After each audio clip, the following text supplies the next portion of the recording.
Hi everyone, welcome back to Chandan logics. So ఈరోజు మనం July 5th current affairs deal చేయబోతున్నాము.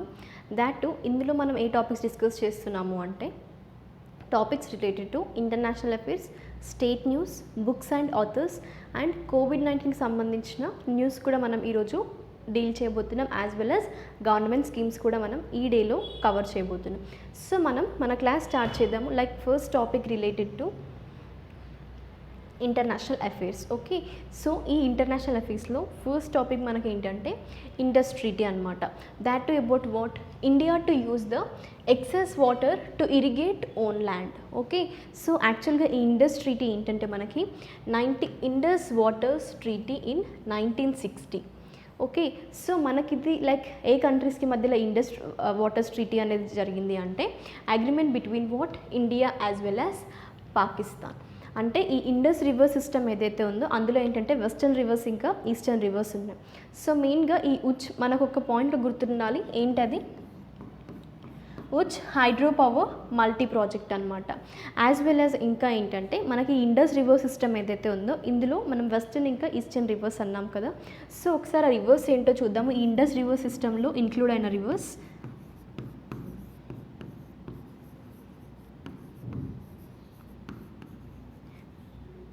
So ఇందులో మనకు ఇంక్లూడ్ అయిన రివర్స్ ఏంటంటే జీలం, చెనబ్, రవి,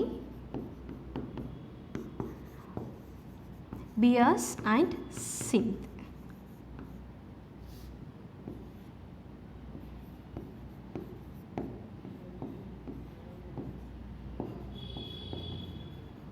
అండ్ సట్లజ్.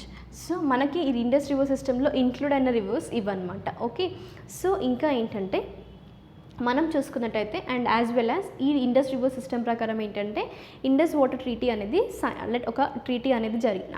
ఇది ఎప్పుడు మనకి 1960sలో. సో ఏ టూ కంట్రీస్కి మధ్యలో ఇండియా ఇంకా పాకిస్తాన్ యాజ్ వెల్ యాజ్ ఒక థర్డ్ పార్టీ కూడా ఇందులో ఇన్వాల్వ్ అయిందనమాట. ఏంటది the world bank. Okay, so ఈ వరల్డ్ బ్యాంక్ గ్రూప్ కూడా మనకి ఏమంటారు ఈ ట్రీటీలో ఒక థర్డ్ పార్టీ అనమాట ఇన్వాల్వ్ అయింది, రైట్. సో ఇందులో ఈ వెస్టర్న్ ఇంకా ఈస్టర్న్ రివర్స్ అన్నీ లైక్ వాట్ వీ కెన్ సే ఈ అగ్రిమెంట్లో ఉన్నాయన్నమాట. అంటే లైక్ ఈ వాటర్ పర్పస్ ఏదైతే అంటే ఇండస్ వాటర్ ట్రీటీ ఏదైతే ఉందో అందులో. సో మెయిన్గా ఇక్కడ చూడాల్సింది ఏంటి బ్యాక్గ్రౌండ్ మనకి ఆ టూ కంట్రీస్ ఏంటి ఇండియా ఇంకా పాకిస్తాన్. సో ఇక్కడ మీరు చూసుకోండి, you can see river Indus, Jhelum, Chenab ఇంకా సట్లజ్. సో ఇక్కడ మనకి ఇండియా ఉంది. సో ఈ ట్రిబ్యూటరీస్ ఏవైతే ఉన్నాయో యూ కెన్ సీ. సో ఈ రివర్ సిస్టమ్ ఉంది కదా ఇండస్ రివర్ సిస్టమ్ అనమాట ఇది.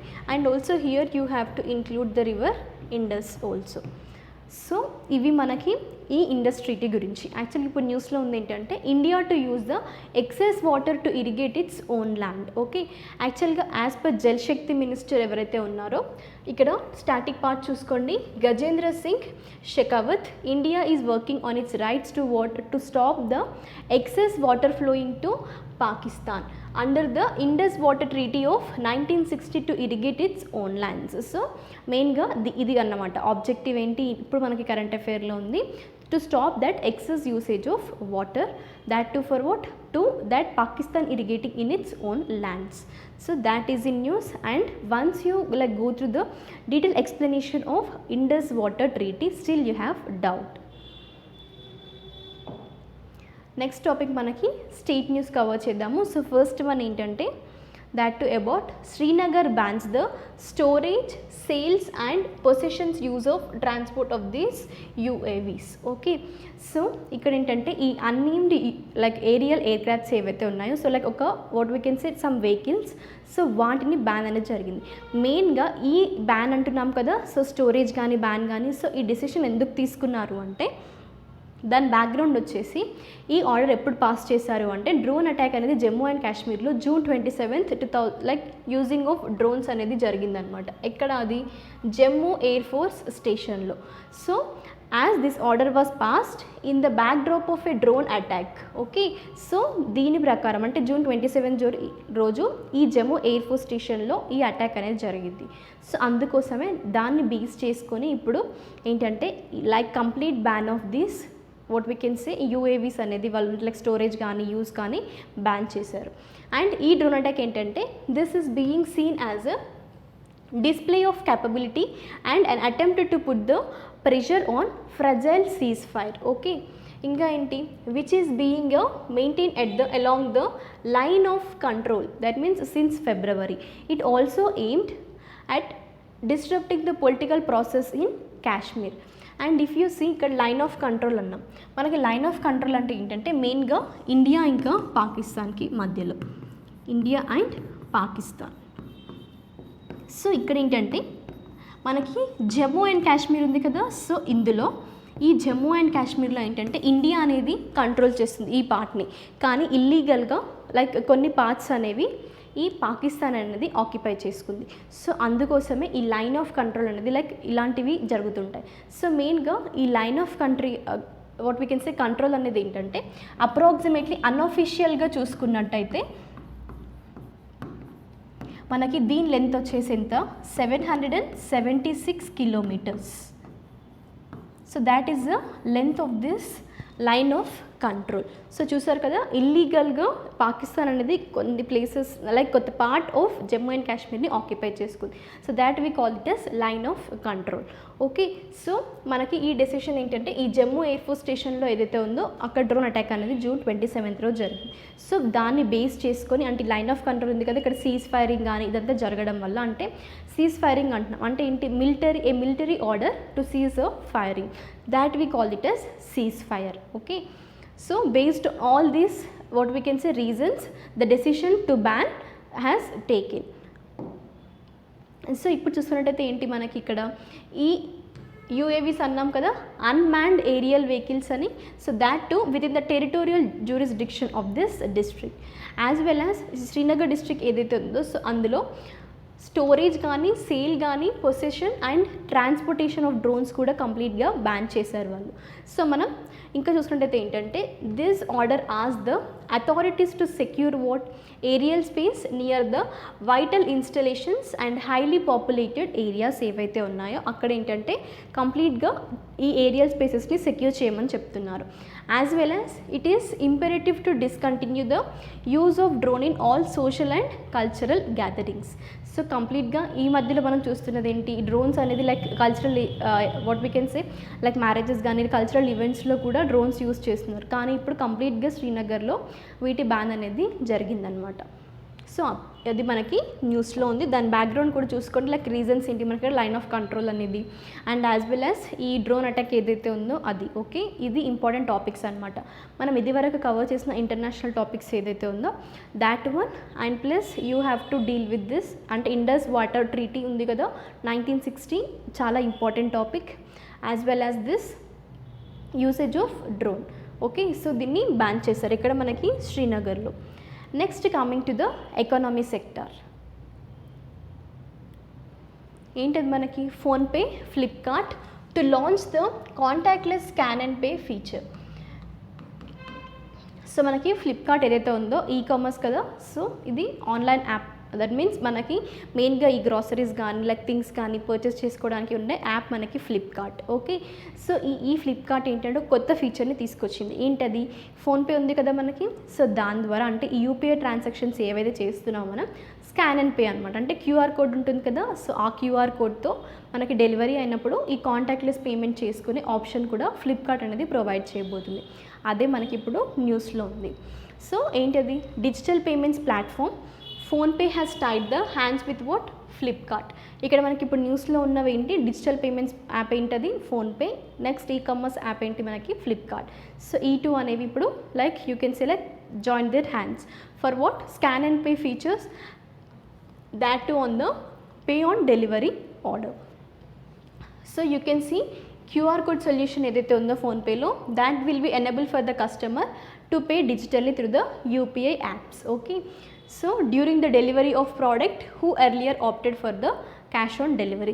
అంటే మనకి నార్మల్గా ఇప్పుడు ఈ క్రైసిస్లో ఏంటంటే లైక్ కాంటాక్ట్ పేమెంట్స్ అనేవి చాలా తక్కువ అవుతున్నాయి. సో కాంటాక్ట్లెస్ పేమెంట్సే like you can say safer అనుకోవచ్చు కదా. సో అందుకోసమే లైక్ ఈవెన్ మనకి డెలివరీ టైం అప్పుడు కూడా అంటే క్యాష్ ఆన్ డెలివరీ మనం ఏంటంటే లైక్ ఆన్లైన్ పేమెంట్ ఎలా చేస్తున్నాం మనం లైక్ స్టార్టింగే మనం పే చేయాలి, తర్వాత ప్రోడక్ట్ వస్తుంది. కానీ క్యాష్ ఆన్ డెలివరీకి ఎలా ఉంటుంది, మనకి ప్రోడక్ట్ వచ్చిన తర్వాత మనం క్యాష్ పే చేయాలి కదా. సో అలానే సేమ్ వేలో ఏంటంటే ఇప్పుడు క్యాష్ ఆన్ డెలివరీ కాకుండా ఇలా స్కాన్ అండ్ పే కూడా మనం చేయొచ్చు. అంటే ప్రోడక్ట్ వచ్చిన తర్వాత మనం అప్పుడు లైక్ మన యూపీఐ ద్వారా మనం పే చేయొచ్చు అనమాట. సో అది మనకి ఫ్లిప్కార్ట్ అనేది ఈ ఫీచర్ని తీసుకొస్తుంది, రైట్. సో నెక్స్ట్ ఏంటంటే మనకి regarding appointments. So what is the first one? Satish Agnihotri take charge as a managing director of NHSRCL. So managing director అన్నాం, దేనికి? NHRSCL అన్నాం. అదేంటి మనకి? National high speed rail corporation limited. So మనకి NHRC ఎప్పుడు establish అయింది? Year 2016 according to the 2013 act.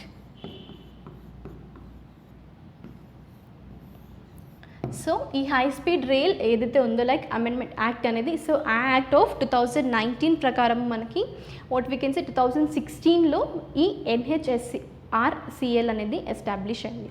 So దీని objective ఏంటి అంటే to finance and to manage to maintain the high speed rail corporation network. Okay, so అందుకోసమే ఈ what we can say NHSRCL అనేది implement అయింది. ఇప్పుడు ఏంటంటే దీనికి మేనేజింగ్ డైరెక్టర్గా సతీష్ అగ్నిహోత్రి గారు లైక్ ఆఫీస్ అనేది హోల్డ్ చేయబోతున్నారు.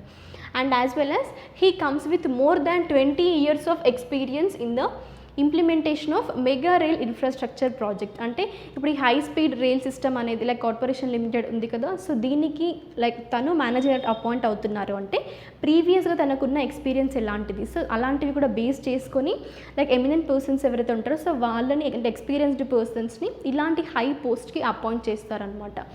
సో ఇప్పుడు తనకి ఈ మెగా రైల్ ఇన్ఫ్రాస్ట్రక్చర్ ప్రాజెక్ట్స్లో more than 20 years of experience అనేది ఉంది. సో అందుకోసమే మెయిన్గా ఈ పర్సన్ని చూస్ చేసుకున్నారు. యాజ్ వెల్ యాజ్ ఏంటంటే he has worked as a chairman and managing director of rail Vikas Nigam limited as well as a scheduled a CPSE under the ministry of railways for the close of 9 years.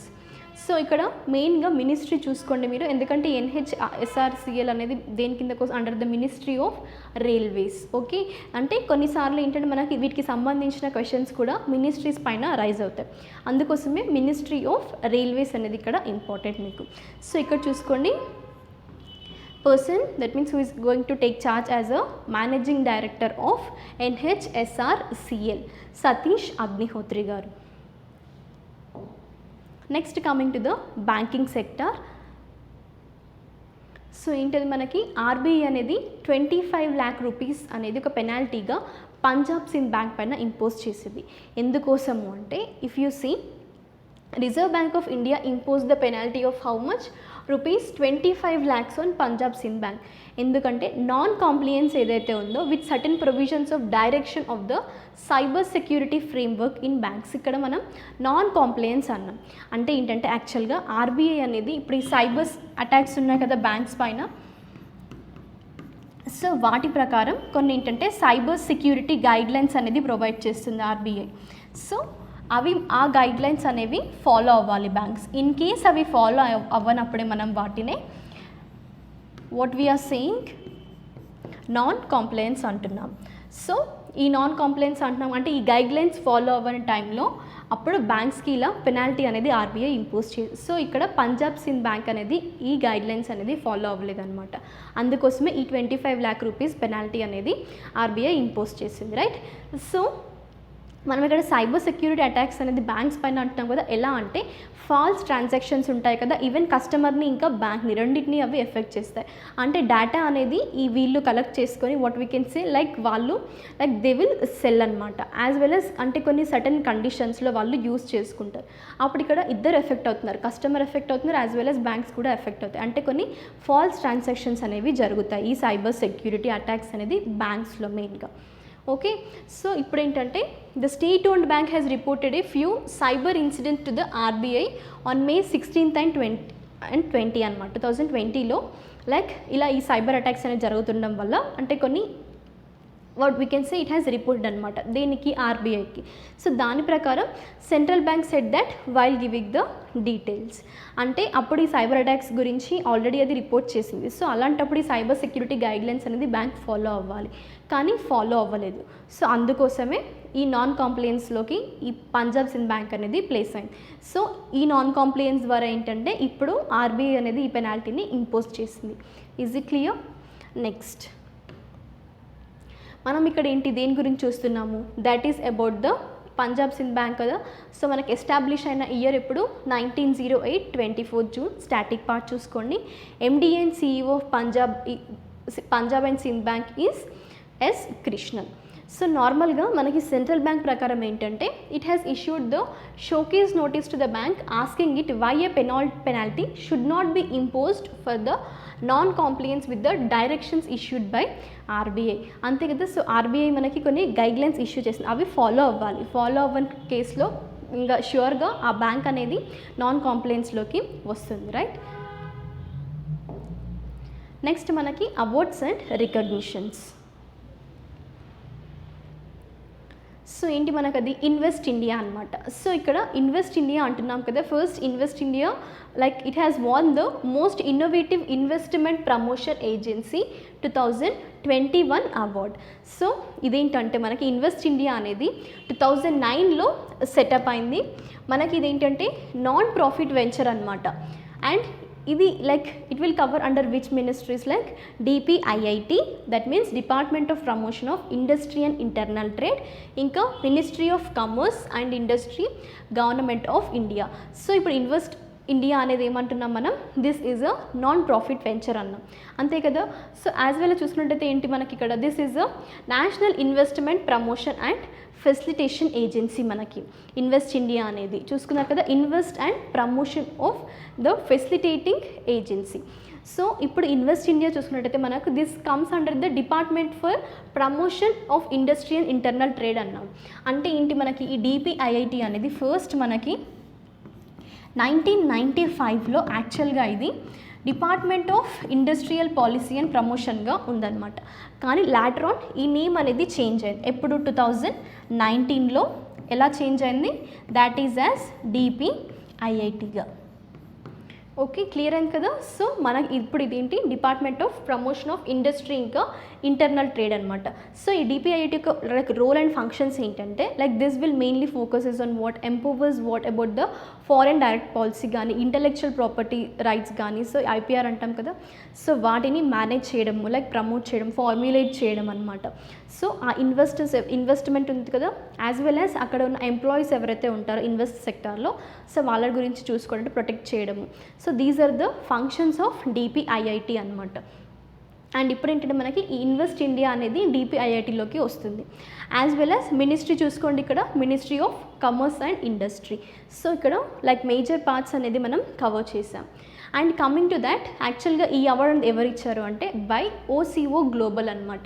మరి మనకి ఓసిఓ global అనేది ఏంటి, this is a leading authority of foreign investment and offers A range of economic development services, products and unique company assessment tools.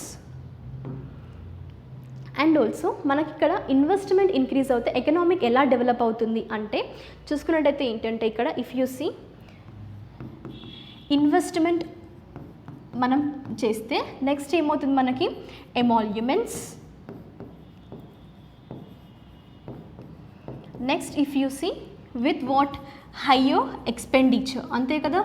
So next expenditure ఎక్కువైనప్పుడు ఏమవుతుంది, so as well as ఇంకా అక్కడ ఉన్న production వాళ్ళు increase చేయాలి. So if higher production what it will be higher GDP. So ఇలా మనకి investment increase అవుతే యూజువల్లీ ఎకనామిక్ అనేది ఎలా డెవలప్ అవుతుందో మనకి దీన్ని చూస్తే అర్థమవుతుంది, అంతే కదా. సో ఇన్వెస్ట్మెంట్స్ ఎక్కువ యూజువల్లీ జీడిపి అనేది ఇంక్రీజ్ అవుతుంది. సో ఇది చూసుకోండి, అంటే ఇన్వెస్ట్మెంట్ ద్వారా ఎకనామీ కూడా ఎలా డెవలప్ అవుతుంది అనేది.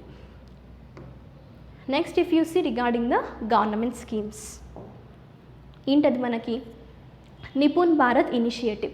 సో ఈ నిపుణ్ భారత్ ఇనిషియేటివ్ ఏంటంటే మనకి యూనియన్ గవర్నమెంట్ అనేది కొత్త స్కీమ్ తీసుకురాబోతుంది. ఎప్పుడది మనకి July 5th రోజు 2021లో.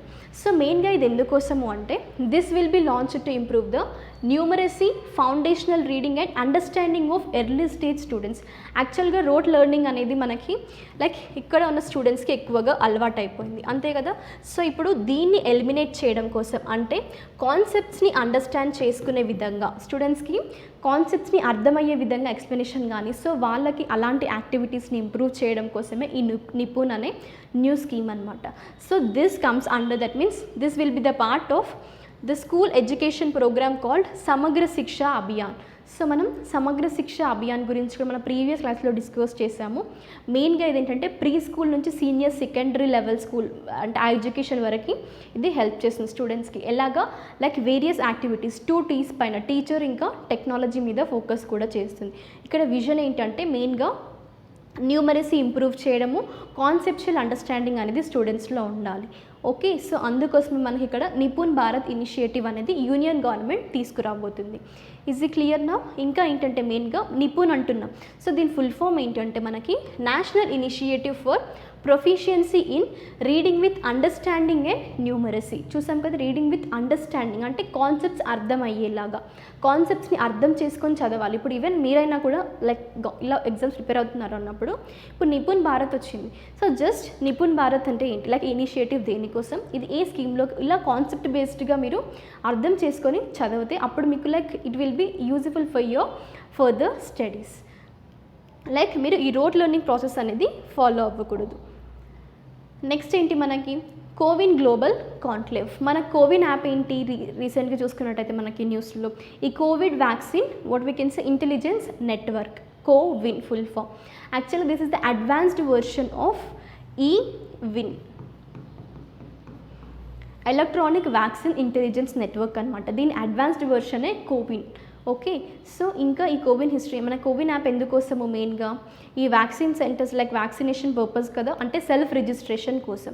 సో ఇది iOS యాజ్ వెల్ యాజ్ ఆండ్రాయిడ్లో కూడా లైక్ వర్షన్లో కూడా అవైలబుల్గా ఉంటుంది. దట్ మీన్స్ మన నియరెస్ట్ వ్యాక్సిన్ సెంటర్స్ ఏవైతే ఉన్నాయో యాజ్ వెల్ యాజ్ మనం స్లాట్స్ బుక్ చేసుకోవడం కోసం మనం కోవిన్ ద్వారా రిజిస్టర్ అవ్వచ్చు అనమాట. దాట్ మన like what we can say photo identities ఏదైతే ఉంటాయో లైక్ ఆధార్ కార్డ్ కానీ, driving licence, voter ID, so ఇలాంటివి సబ్మిట్ చేసి మనం కోవిన్లో రిజిస్టర్ అవ్వచ్చు. దాట్ టు ఫర్ మెయిన్లీ ఎందుకోసము వ్యాక్సిన్ పర్పస్కి. సో ఇప్పుడు ఏంటంటే ఈ కాన్క్లేవ్ ఎందుకోసము అంటే this is going to held on July 5th అనమాట. July 5th రోజు ఈ కాన్క్లేవ్ అనేది జరిగింది. లైక్ ఇందులో ఏంటంటే ప్రైమ్ మినిస్టర్ నరేంద్ర మోడీ గారు చెప్పబోతున్నారు దేని గురించి, like his thoughts that India will be offering the CoWIN platform as a digital public good to other countries run their COVID-19 vaccination drives. So ఇక్కడ డిజిటల్ పబ్లిక్ గూడ్స్ అంటాం అంటే like open software అంటాం కదా, అంటే open data కానీ, open AI models. Open software అంటే ఏంటి, మనకి ఎవరైనా యూస్ చేసుకోవచ్చు. సో ఇప్పుడు కోవిడ్ కూడా అలానే ఇండియా అనేది వేరే కంట్రీస్కి ఒక డిజిటల్ పబ్లిక్ గుడ్గా సప్లై చేయబోతుంది. అంటే it is going to give CoWIN app as a open software source అనమాట. ఇంకా ఎక్కడ వరల్డ్లో లైక్ ఏ కంట్రీస్ అయినా ఎవరైనా ఈ కోవిన్ యాప్ని యూస్ చేసుకునే విధంగా ఇండియా దీన్ని ప్రమోట్ చేయబోతుంది. యాజ్ వెల్ as ఏంటంటే నియర్లీ 50 కంట్రీస్ అనేవి ఇంట్రెస్ట్ చూపిస్తున్నాయి ఎందుకోసము ఈ కోవిడ్ని అడాప్ట్ చేసుకోవడం కోసం. వై బికాస్ ఇంకా ఇక్కడ స్పెషల్గా మళ్ళీ గవర్నమెంట్ వేరే లైక్ వాట్ వీ కెన్ సే ప్రతి ఇంటికి వచ్చి లైక్ వాళ్ళ రిజిస్ట్రేషన్ అవన్నీ తీసుకోవాల్సిన అవసరం లేదు. మనం సెల్ఫ్ డిక్లరేషన్ కానీ సెల్ఫ్ రిజిస్ట్రేషన్ చేసుకోవచ్చు అనమాట కోవిన్ ద్వారా. సో ఇలా అడ్వాంటేజెస్ ఉన్నాయి కాబట్టి 50 కంట్రీస్ అనేవి నియర్గా ఈ కోవిన్ యాప్ తీసుకోవడం కోసం ఇంట్రెస్ట్ చూపిస్తున్నాయి. సో అందులో ఉన్న కొన్ని కంట్రీస్ ఏంటంటే మనకి Mexico, Canada, like Uganda, Panama and Nigeria. And ఇదేంటంటే this is a joint initiative by union ministers of health, external affairs and NHA, so national health authority. So this is a joint initiative అనమాట. Next ఏంటి మనకి books and authors. So what is the first one? Lady Doctor, The Untold Stories of India's First Woman in Medicine by Kavita Rao. So మనకి ఇక్కడ book యొక్క title ఇది కదా. So author ఎవరు? కవితా రావు. మరి ఇందులో వాళ్ళు ఏం డిస్క్రైబ్ చేశారు అంటే the book recovers the stories of India's first women doctors often ignored by the history అనమాట. సో ఫస్ట్ ఉమెన్ డాక్టర్ వచ్చేసి మనకి in this except from Kavitha the story of Rukhmabai Raut. So మీరు ఇక్కడ చూసుకోవచ్చు బుక్ యొక్క టైటిల్ కానీ లైక్ ఈ బుక్ అనేది ఎలా ఉంది మనకి అంటే like what we can see the the what we can say title of the book, and it will showcase if you want to like get the book. Okay, so this is the story of who? Rukmabai Raut. ఎవరిది story? Rukmabai Raut అన్నాం. So ఇక్కడ ఏంటంటే మెయిన్గా చూసుకున్నట్టయితే the age of consent act 1891. Okay, so మెయిన్గా ఈ age of consent యాక్ట్లో తన లైక్ ఈ కేసు నుంచి వచ్చిన రిజల్ట్ అంటే ఎవరి? అది రుక్మాబాయి రౌత్ కేస్. సో ఏంటంటే ఇక్కడ age of marriage increased from 10 to 12 years. So తన లైక్ రుక్మాబాయి రౌత్ మ్యారేజ్ తర్వాత ఈ ఏజ్ ఆఫ్ కన్సెంట్ యాక్ట్ ప్రకారము అమెండ్మెంట్స్ ఎలా తీసుకొచ్చింది? 10 నుంచి 12 years వరకు. అంటే ఇప్పుడు సపోజ్ ఏంటంటే మనం లైక్ మ్యారేజ్ ఏజ్ ఆఫ్ అనేది లైక్ మినిమం ఏజ్ ఏంటి 18 years అలా అంటున్నారు కదా. సో అలానే ప్రీవియస్గా ఏంటంటే 10 years ఉండే అనమాట. సో తన లైక్ ఈ ఏజ్ ఆఫ్ కన్సెంట్ యాక్ట్ తర్వాత ఆ ఏజ్ని 10 నుండి 12కి ఇంక్రీజ్ చేశారనమాట. సో ఇక్కడ ఏంటంటే ఇప్పుడు రుక్మాబాయి రౌత్ అంటున్నాం కదా. సో తను ఏంటంటే was a Indian physician and feminist, and she is best known for what? One of the first practicing women doctors in colonial India, as well as being involved in a landmark called what? Legal case. చూసాం కదా ఇందాక, marriage as a child braid between 1884 and 1888. So తన marriage తర్వాత ఈ age of consent act వచ్చింది. దాని తర్వాతనే 10 నుంచి 12 years ఆఫ్ ఏజ్ అనేది ఇంక్రీజ్ చేశారు. Is it clear? So let us conclude our class. మీరు ప్రతి డేని ఒక ఆపర్చునిటీగా తీసుకొని ఒక డేని మీరు యూటిలైజ్ చేసుకునేలాగా ట్రై చేయండి, and use your day in a worthful manner and get successful. Have a good day. Thank you. We will meet you in the next class.